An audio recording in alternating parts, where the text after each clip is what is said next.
الرجیم بسم اللہ الرحمن الرحیم اللہم صلی اللہ سیدنا محمد و علیہ و اطراطہ بیادت کل معلوم اللہ کا استغفر اللہ لا الہ الا الا هو الحی القیوم واتوب الیہ یا حی یا قیوم۔ محترم، اکثر مدعا تو آج کے اس پروگرام کا الیکشن کے حوالہ سے ہے، کیونکہ جولائی میں الیکشن ہو رہے ہیں، لیکن کیونکہ اکٹھے ہوئے ہیں اس لیے میں نے مناسب سمجھا کہ کسی ایک مرض پہ لیکچر بھی رکھ لیا جائے تاکہ لوگ جو آئے ہیں وہ استفادہ حاصل کر کے کچھ نہ کچھ جان کر لوٹیں۔ تو میرے محترم، آج مرض کے حوالے سے سرطان معدہ پہ جو ہے کارسینوما اسٹامچ، اس پہ بات ہوگی انشاءاللہ تفصیل کے بعد شاید۔ میرے اطباء کرام ساتھیوں، سرطان ایک بہت ہی مہلک مرض ہے۔ اس کے مہلک ہونے کے بارے میں آپ بخوبی جانتے ہیں، آپ سے کسی بھی طبیب سے یہ بات پوشیدہ نہیں ہے نہ معالج سے۔ بڑی حسن العلاج ہے اور اکثر لوگ اسے لا علاج بھی قرار دیتے ہیں۔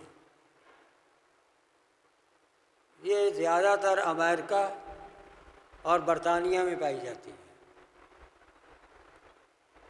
لیکن اب تو پاکستان میں بھی کینسر کے کافی کیس دیکھنے میں آ رہے ہیں۔ جس دور میں یہ جو ہے اس پہ کام کیا گیا، اس دور میں یہ امریکہ اور برطانیہ میں زیادہ تھا۔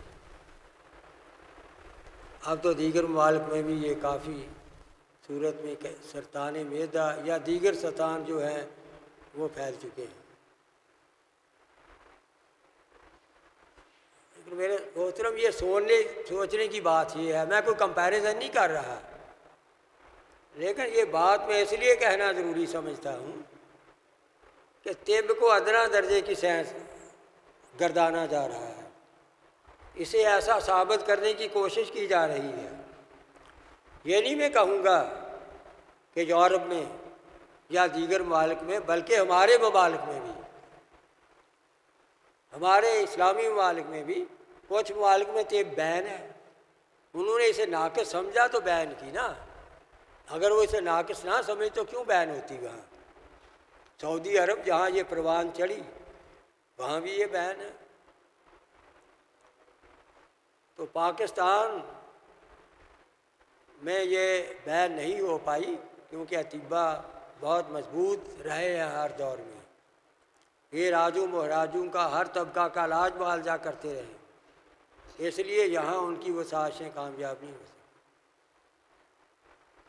لیکن میں یہ پوچھتا ہوں، اگر امریکہ کا علاج کا سسٹم، برطانیہ کے علاج کا سسٹم اس طب سے بہتر ہے، ان کی سائنس سے بہتر ہے، پھر انہوں نے کوئی ایسا افزان صحت کا قانون کیوں نہیں دیا اپنی قوم کو، اپنے ملک کو،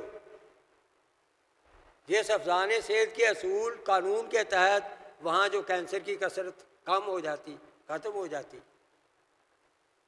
جو سائنس اپنی قوم کو، اپنی ملت کو، اپنے افراد کو حفظان صحت کا قانون اصول نہیں دے سکتی، وہ کیا سائنس ہے؟ اس کی کیا حقیقت اور وقت ہم اسے کسی بڑی سائنس کہہ سکتے ہیں؟ صرف وہ دنیا پہ حکمران ہے، دنیا پہ ان کی مانی جاتی ہے، اس لیے وہ سپر پاور ہیں اور ان کی بات بھی سپر ہے اور بات کوئی نہیں ہے اس میں۔ تو میرے محترم، یہ کینسر جو ہے اس میں عمر کا بھی بڑا عمل تعلق ہے۔ 30 سال سے، یعنی کہ چھوٹی عمر کے لوگوں کو کم لگتا ہے، بڑی عمر کے لوگ زیادہ اس سے متاثر ہوتے ہیں۔ خاص طور پر 30 سال سے کم عمر لوگوں میں یہ بہت کم دیکھنے میں آتا ہے، کم ہوتا ہے۔ 60 سال کی عمر سے جب زیادہ ہو جاتا ہے تو پھر یہ کینسر جو ہے یہ زیادہ لوگوں میں 60 سال کے عمر میں پایا جاتا ہے، یا اس سے زیادہ لوگ اس سے متاثر ہوتے ہیں کینسر کی اس مرض سے۔ مردوں کی نسبت عورتوں میں یہ زیادہ مرض پایا جاتا ہے کینسر کا، لیکن اگر پریکٹیکلی دیکھا جائے، اگر کتابی صورت میں دیکھا جائے تو یہ اس میں کوئی شک نہیں، وہاں یہی لکھا ہے کہ عورتیں مردوں کی نسبت زیادہ متاثر ہوتی ہیں کینسر سے، لیکن جو مشاہدات ہیں وہ بتا رہے ہیں کہ عورتیں جس قدر متاثر ہوتی ہیں، مرد بھی اسی قدر کینسر کی مرض میں مبتلا ہو رہے ہیں۔ تو میرے محترم، یہ ہمارے لیے لمحہ فکریہ ہے، اس کے بارے میں ہم نے سوچنا ہے کہ اسر العلاج یہ مرض ہے، اس کا علاج جو ہے وہ ہم کرنے میں کامیاب ہو جائیں، کر پائیں۔ کینسر اصل میں لاطینی زبان کا لفظ ہے، عربی میں اسے سرطان یعنی کیکڑا کا نام دیا گیا ہے، انگریزی میں اسے سارکوما کارسینوما کا نام دیا جاتا ہے، طب یونانی میں اسے اوما کا نام دیا جاتا ہے، اور عضو کے لحاظ سے، ٹیشو کے لحاظ سے، خلیہ کے اعتبار سے جو ہے اس کے پھر نام لکھ دیے جاتے ہیں۔ اگر چربی کا کینسر ہے تو لیپوما، اگر عضلات میں کینسر ہے مسکولر سسٹم میں، مسکولر ٹیشوز میں، تو میوما۔ اس طرح عضو کے ٹیشو کے اعتبار سے اس کے نام جو ہیں اس کو نام دے دیے جاتے ہیں۔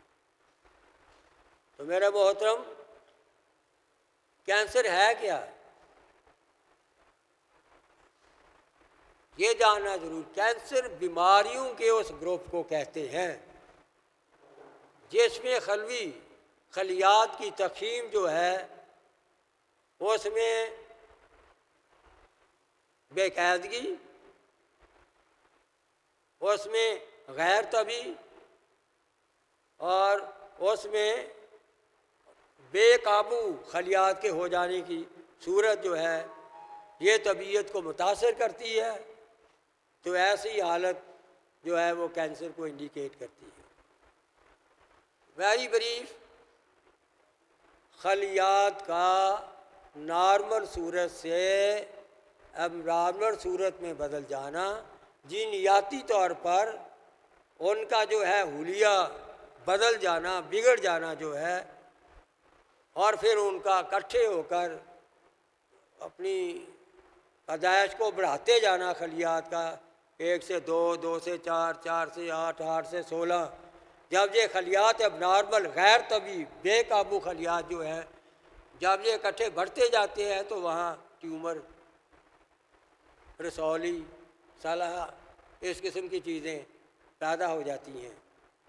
تو ایسی حالت کو جو ہے ہم کینسر کہتے ہیں، اور اس میں کینسر میں جو ہے یہ بات اکثر پائی جاتی ہے کہ یہ جس آرگن میں ہوتا ہے، جس خلیہ میں ہوتا ہے اس تک محدود رہتا ہے، اس مقام تک محدود رہتا ہے۔ یہ عام کینسروں کی بات ہے، لیکن کافی ساری کینسر ایسے بھی ہیں جو ایک آرگن سے، ایک عضو سے دوسرے عضو میں چلے جاتے ہیں۔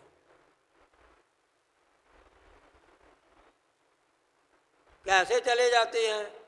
ایک تو ہمارے مہربان ڈاکٹر صاحبان جب اس کو کینسرس خلیات کو، ٹیومر یا رسولی کو نکال کر پھینک دیتے ہیں، اس میں سے جو کوئی خلیہ وہیں رہ جاتا ہے وہ کہیں اور جگہ پہ جا کر یا اسی جگہ پہ رہ جائے وہیں وہ گروتھ دوبارہ کر لیتا ہے۔ اس طرح کینسرس ٹیشوز کا جسم میں پھیلنا ایک تو اس سے ممکن ہے۔ دوسرا اس کی وجہ یہ ہے کہ دوران خون کے ذریعے کوئی کینسرس خلیہ ایک جگہ سے دوسری جگہ چلا جائے، وہاں رک جائے، جہاں وہ رکے گا وہ وہاں اپنی گروتھ بڑھائے گا، تقسیم در تقسیم ہوتا چلا جائے گا، وہ ٹیومر کی صورت اختیار کر لے گا وہاں بھی۔ اس کے دو ہی سورسز ہیں، ایک تو دوران خون اور دوسرا لیمفیٹک سسٹم۔ لمف کے ذریعے جو ہے یہ کینسرس خلیات سیلز ایک جگہ سے دوسری طرح تک، دوسری مقام تک، دوسرے عضو تک، دوسرے خلیات تک یہ پہنچ جاتے ہیں۔ لیکن یہ جو ہے کچھ کینسر ہوتے ہیں جو صرف اپنی جگہ تک محدود رہتے ہیں۔ قلبی تقسیم کا یہ عمل ایسی جینیاتی تبدیلی کے سبب سے بے قابو ہوتا ہے جسے تقلب میوٹیشن کا نام دیا جاتا ہے، اور میوٹیشن ذمہ دار طبی اور کیمیاوی عاملوں کو کینسر عامل، کارسینوجینک عامل کہا جاتا ہے۔ یہ کینسر میں نے پہلے کہا عموماً ایک آرگن میں محدود رہتا ہے، بعض کا دوسرے آرگن میں بھی پھیل جاتا ہے، اور موروثی طور پر بھی یہ کینسر آگے اولاد میں ٹرانسفر ہو سکتا ہے، آگے اولاد میں جو ہے یہ جا کے وہاں پر متاثر کر سکتا ہے۔ تو یہ کینسر کے جو ہے تعارف ہے، اور کینسر کے جسم میں پھیلنے کی اور بڑھنے کی اور ٹیومر بن جانے کی یہ اصل ماہیت ہے کہ کس طرح ٹیومر بنتا ہے، کہاں بنتا ہے۔